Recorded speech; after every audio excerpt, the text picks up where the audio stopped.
They always assumed Earth was defenseless, fragile, primitive, a quaint blue planet at the edge of known space, barely worth a second glance. That's what they thought. That's always what they thought. Until the day their ships darkened our skies, and we reminded the galaxy why humans should never be underestimated. I was stationed aboard Hera's Mercy, a low-orbit monitoring relay disguised as a civilian weather satellite. Nothing about it looked military. No visible weapons. No aggressive emissions. Just a floating relic tasked with observing high-atmosphere wind patterns. That's what they believed. The truth. Hera's Mercy was a node in Earth's dormant defense grid, one of many eyes silently watching the void. They came at dawn. 3 ships, sleek, imperial, and arrogant. They didn't bother cloaking. Their formation alone was a message: superiority, confidence, dominance. As I watched their silhouettes drift across the stratosphere, the old unease crept in. The kind of stillness you feel just before lightning splits the sky. My console blinked. External signal intercepted. Inhabitants of Earth, you have been deemed unfit to govern yourselves. By decree of the Virexian Empire, your sovereignty is revoked. Comply immediately or face eradication. Their transmission echoed across every open frequency. Civilian comms, emergency channels, even entertainment streams. They wanted everyone to hear it, to be afraid. Colonel Myra Cade appeared beside me, her face lit only by the glow of the command interface. She didn't blink, didn't speak, just stared up at the ships through the reinforced viewport, hands behind her back like this was all part of some rehearsal. They have no idea what they've done, I said quietly. Cade finally turned to me. That's what arrogance does. It blinds you to quiet monsters. A subtle command passed through her wristpad. The dormant systems beneath Hera's Mercy stirred. I felt it in the floor first, a low hum, like the purr of a beast waking from hibernation. One by one, satellite nodes across low orbit activated. Invisible weapons linked by encrypted AI mesh lit up, quietly locking onto the intruders. The Virexians hovered, waiting, as if expecting us to beg. Instead, we calibrated trajectory paths, tracked their shield harmonics. We didn't respond to their demands, not with words. Just action. Our enemies weren't amateurs. Their dreadnought alone could flatten a moon. But they were slow, predictable, overconfident. When Colonel Cade gave the order, it was almost anticlimactic. Release. 1 tungsten rod. That's all it took. Dropped from orbit, it required no fuel, no propulsion. Just gravity. It punched through the lead dreadnought's hull like a god spear, sending a shockwave visible from the ground. No explosion. No warning. Just obliteration. Silence returned. The other 2 ships froze. In that moment I knew. The galaxy had just learned the truth. We were never unarmed. We were waiting. The myth of Earth's disarmament was our greatest weapon. After the unification accords, we let the galaxy believe we'd abandoned war, that we'd chosen peace not out of wisdom, but weakness. We allowed that narrative to fester in their histories, let them laugh at our lack of fleets and parade ground soldiers. We built a reputation as dreamers, artists, explorers. But while the galaxy looked up at our skies and saw only clouds, they never thought to look beneath our oceans, or within our hollowed moons. After the first Virexian ship vanished under a kinetic strike, we didn't celebrate. We didn't even flinch. That was the first move in a game we'd trained for in silence for over a century. On the surface, nothing changed. The cities below carried on, trams humming, skies clear, people still sipping coffee. But in the shadows, in places the world forgot, everything activated. Project Athena was our contingency, Earth's answer to inevitable invasion. Its existence was denied by every official source, even internally. Only 12 people alive had access to the full scope. I was one of them.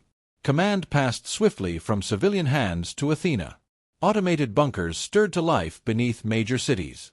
Disguised energy nodes across the solar system began pulling from Jupiter's magnetic field, recharging dormant war tech. And from hidden drydocks on Titan's dark side, pulse engines roared back to life for the first time in 80 years. The Virexians didn't understand what we had done.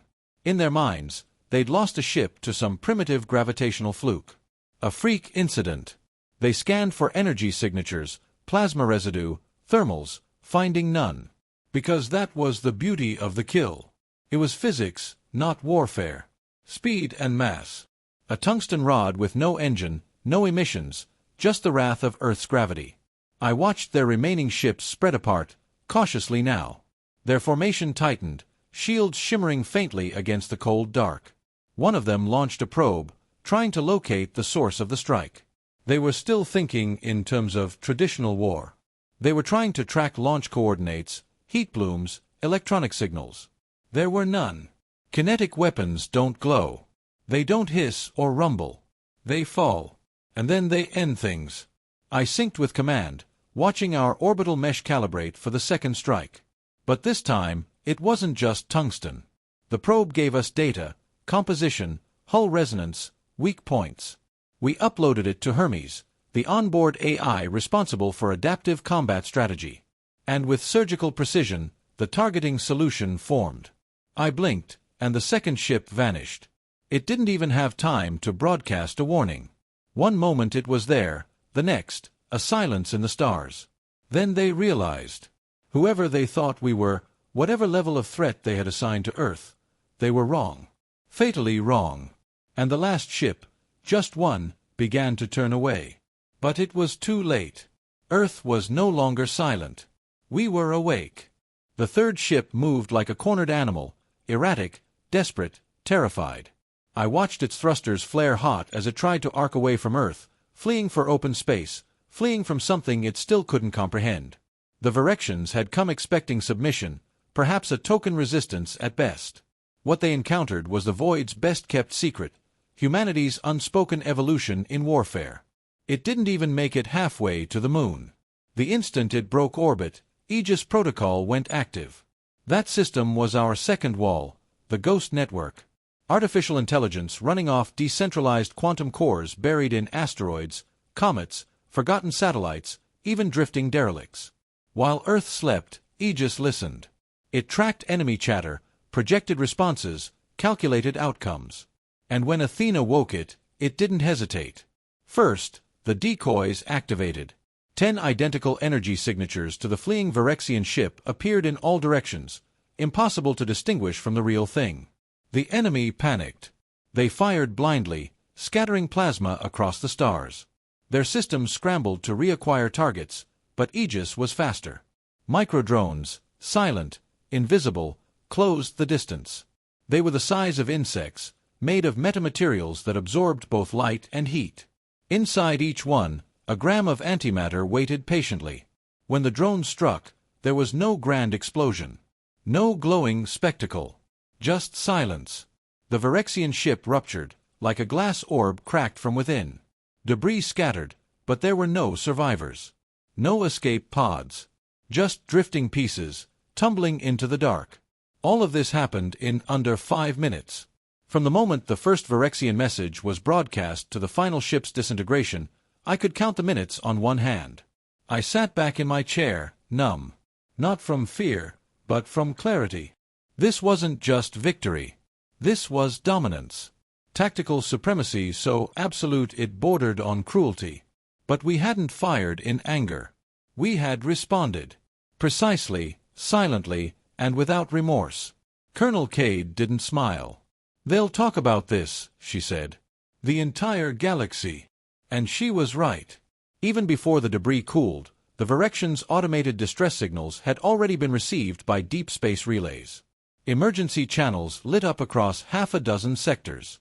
Their command network was saturated with panicked screams, fractured sensor data, and fragmented footage of impossible weapons. The most terrifying part wasn't the speed. It wasn't the silence. It was the unknown. The Virexians had no idea what had hit them. They didn't see ships. Didn't detect power signatures. To them, it looked like Earth simply blinked, and they died. We didn't send a message. We didn't gloat or broadcast threats. We just turned everything off again. The grid powered down. Hera's Mercy returned to weather monitoring. Civilian news stations ran stories about solar flares and sensor anomalies. The people of Earth slept peacefully. But out there, in the cold dark. They were screaming. And we listened. The galaxy didn't stay quiet for long. It never does. But this time, the noise wasn't bluster or bravado, it was panic. The Virexian distress signals, sent in the final seconds of their doomed assault, spread faster than even we anticipated. Every relay, every emergency beacon, every long-range scanner picked it up. Cracked voices screaming into the void. Static-filled recordings of systems failing, weapons useless, comrades vanishing mid-sentence. No one had ever heard Virexians afraid. Until now. We didn't say a word. We didn't have to. Their last transmission said enough. Unknown force, can't track, engines dead, shields ineffective, where the hell is the enemy? The footage was worse. Static-laced visuals of ships tearing apart without a single hostile in view. No visible weapons. No warnings. Just destruction, clean and terrifying. Within hours, those recordings reached the outer sectors. By the next cycle, they were broadcast on open galactic channels. Not by us.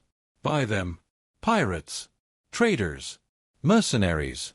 All sharing the same whispered phrase like a sacred curse: don't go near Earth. I sat in the central command vault, watching the ripple unfold across the galactic network. Trade routes rerouted away from Terran space. Border patrols doubled near Earth's perimeter. Long-range comms pulsed with encrypted questions from allied worlds. Is it true? What happened? How did Earth destroy a Virexian strike team in 5 minutes? We didn't answer. Colonel Cade stood behind me, arms crossed, face unreadable as always. They're rewriting our reputation in real time, she said. Took them centuries to label us harmless. Took us 5 minutes to burn that into ash. The beauty of it was this: the less we explained, the more afraid they became. Rumors filled in the gaps. Some said Earth had developed sentient weaponry, AI gods that erased threats with a thought. Others claimed we'd tapped into ancient alien tech buried beneath the Pacific. Some believed we'd made a pact with something beyond the veil of space. We encouraged none of it. But we denied nothing. Let them guess. Let them fear. I reviewed one of the final Virexian data packets before their last ship died. It contained sensor readings so distorted even their own analysts couldn't make sense of them. Spikes of energy in impossible spectrums. Spatial distortions near orbital platforms that shouldn't exist. They labeled the anomaly, Void Protocol, Terran origin unknown. That label stuck. Across the galactic net, humanity became synonymous with that single word, void. We didn't respond to messages. We didn't retaliate beyond the destruction of the invaders. But we quietly increased the range of our orbital systems. Activated old sleeper networks. Deployed scouts into fringe sectors, silent, invisible watchers. We had no interest in war. But we had made one thing very clear. If you approach Earth with hostility, you vanish. No warning. No glory. Just silence. And now, the stars echoed with the sound of everyone else learning what the Virexians had refused to believe. Earth is not a victim. We are the storm. The envoy arrived in a ship too elegant for its purpose. Sleek curves of polished silver, pulsating blue veins of energy tracing across its hull. It docked above the Pacific Shield Complex, our deep-sea command fortress 2 kilometers beneath the surface. The Virexian diplomat emerged flanked by translators and bodyguards, though none of them carried weapons. They didn't need to. They were already disarmed, not by negotiation, but by reality. Earth had shown them what 5 minutes of readiness looked like. They weren't here to talk peace. They were here to beg for it. Colonel Cade and I met them in a sealed chamber built into the fortress's core. No windows, no soft lighting, no illusions. Just cold steel and silence. The diplomat's skin glistened like oil under the lights, his 3 faces rotating in rhythmic intervals. His voice trembled slightly, though he tried to hide it behind formal diplomacy. On behalf of the Virexian High Conclave, I extend apologies. The attack was an unauthorized military operation. A rogue action. We offer reparations. Tribute. A formal apology to your world. He placed a small crystalline cube on the table. Inside, holographic documents spun, treaties, payment offers, colonial maps stained with concessions. A desperate bribe wrapped in politeness. Colonel Cade didn't even look at it. She tapped her fingers once on the surface of the table, and the cube shut off. Her eyes locked on the diplomat's middle face. "You didn't come here because you respect us. You came because you fear us," she said. "And you should." The room fell silent. I studied them carefully. Even with all their arrogance shattered, they still didn't understand. The Virexians thought this was about vengeance, about punishing a failed invasion. But this went deeper than one battle. This was about rewriting how the galaxy viewed Earth. We had been underestimated for centuries, treated like backwater traders, artists, a cultural oddity in the galactic soup. But the truth was, Earth had spent the last 100 years preparing for the moment the galaxy decided to test us. We never sought conquest. But we made a promise long ago, passed through our secret networks and shadow councils. If anyone ever comes to take what is ours, we will end them before they understand what went wrong. The diplomat shifted uncomfortably. "Please. Earth must understand. This was a mistake." Colonel Cade leaned forward slightly. "The mistake wasn't attacking us. The mistake was assuming we wouldn't fight back harder than anyone else ever has." He swallowed hard. "We sent him back alive. That was mercy, not strategy. He would become the messenger, the one who would carry the story to the highest levels of the Virexian command structure. Let them see his eyes. Let them smell the fear on him. Let them hear how Earth doesn't bark warnings. We bite." And now, for the first time in centuries, Earth was preparing not to defend, but to advance. The order came in with no fanfare, just a silent confirmation code blinking green across encrypted channels. Project Erebus was online. The Titans were waking. I stood on the observation deck of the Pacific Shield complex as seismic readings surged. Far below us, deep beneath the Mariana Trench, something ancient stirred. For decades, people thought those tectonic readings were just nature, just the shifting of Earth's plates. But they weren't. They were the breath of slumbering giants. The Erebus-class dreadnought wasn't built, it was forged. A culmination of every war humanity had ever survived, every lesson written in blood. Its hull was a fusion of adaptive alloys and dark matter composites. Its engines didn't burn fuel, they bent space. Its core reactor could power a continent. But none of that compared to the neural sync interface. I wasn't a pilot. I was Erebus. When the connection initiated, I felt it more than saw it. Like slipping into a second skin. The ship didn't respond to commands. It responded to thought, emotion, instinct. I felt the cold deep around me as Erebus rose from its undersea cradle, the waters boiling away from its emergence. Pillars of steam erupted into the sky as the sea churned and screamed. The world above watched in awe. Civilian satellites caught footage, grainy at first, then crystal clear. Social networks flooded with the image, a massive obsidian warship rising from the ocean like a leviathan, drenched in white mist and fury. And that was only one. 5 more Titan-class dreadnoughts activated in unison. One from the red deserts of Mars. One from Europa's frozen crust. Another from the hidden craters of Earth's south pole. The last 2 rose from hangars buried in asteroid cores. Silent, massive, perfect. The galaxy had never seen anything like it. The Virexians rallied what they had left. 50 battle groups spanning their central fleets. Hundreds of ships. Decades of firepower. They met us at the edge of Sector 12, in a formation designed to intimidate. But they didn't understand. Our Titans weren't ships. They were weapons of extinction. The battle, if it could be called that, lasted minutes. Erebus alone carved through their front lines with gravity shear beams that folded metal like paper. The other Titans scattered the fleet with orbital disruptions and quantum torpedoes that shattered time around the targets, freezing them mid-maneuver. Their coordination collapsed. Their pride disintegrated. Within 3 minutes, half their fleet was gone. In 5, the rest were fleeing or dead. And not a single Titan sustained damage. I felt every moment through Erebus, every pulse, every target lock, every firing solution.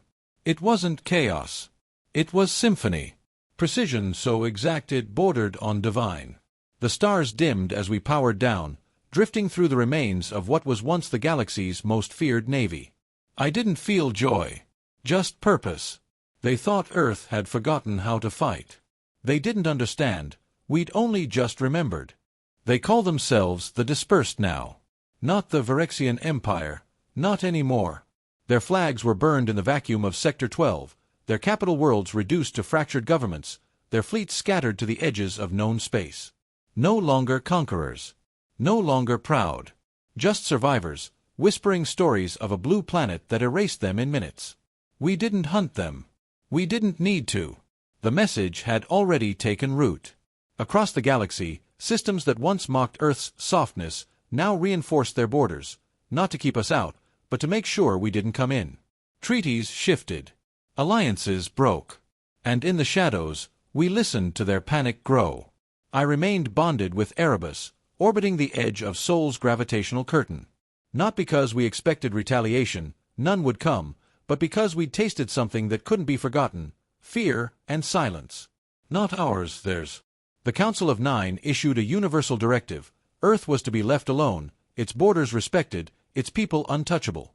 No ship was to cross into Terran space uninvited. We didn't respond. We didn't acknowledge. We didn't need to. The warning had been carved into reality with surgical finality. But still, I often found myself gazing back at Earth from orbit, watching that fragile blue marble spin, unaware of how close it came to annihilation, and how far we'd risen to stop it. Down there, children still played, people still argued about politics, still posted their breakfasts. Life carried on as if the stars hadn't just shifted. And maybe that was the point. We never wanted to be monsters. But we understood that peace only grows in the shadow of strength. That sometimes, the only way to avoid war is to be the thing war fears. Colonel Cade visited Erebus once more before reassignment. She stood beside me on the bridge as Earth reflected in the glass. "They'll never attack again," I said quietly. "They won't need to," she replied. "We've already won. Not just the battle. The narrative." She was right. The galaxy's stories had changed. No longer were humans the eccentric artists of the Outer Rim. Now, we were the sleeping predator. The ones who smiled, until we didn't. The ones who built museums on the surface, and kept monsters buried below. We didn't parade. We didn't claim territory. We simply returned to silence. Let them wonder how many more Erebus-class ships we have. Let them ask how deep the Earth's ocean trenches really go, how many secrets we've buried in the stars. The truth. Even we don't know anymore. That was the brilliance of Athena and Aegis. They grew with us. They prepared for every future. And now, so must the galaxy. They thought Earth was unarmed. They were wrong. They didn't last 5 minutes. And now, they'll spend generations remembering what happened when they woke the giants.